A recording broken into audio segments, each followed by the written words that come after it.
আমাদের এলাকার অনেক হুজুর জর্দা খান, খিতাল লাগি খান। আপনারা ইতা বালা না, ইতা সারি দাও।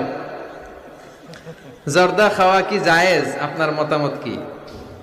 ডক্টর জাকির নায়েকের লেকচার শুনেছিলাম জর্দা তামাক খাওয়া যাবে না, আপনার মতামত জানতে চাই। জি, ডক্টর জাকির নায়েক ঠিকই বলেছেন, জর্দা তামাক খাওয়া যাবে না।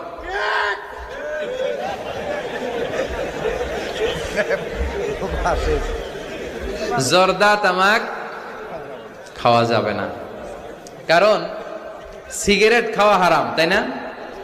যদিও অনেকে হারাম বলতে চায় না, মাকরুহে তাহারিমি বলে। মাকরুহে তাহারিমি বললে তো একই কথা, করিবুন ইলাল হারাম, হারামের কাছাকাছি।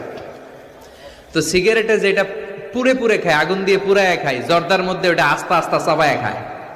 কথা বলেন। তো সিগারেট যদি হারাম হয়, জর্দা তো আরো আগে হারাম। এই জর্দা, সিগারেট এগুলোর সাথে মুসলমানের সম্পর্ক নাই। এই সিগারেটের যে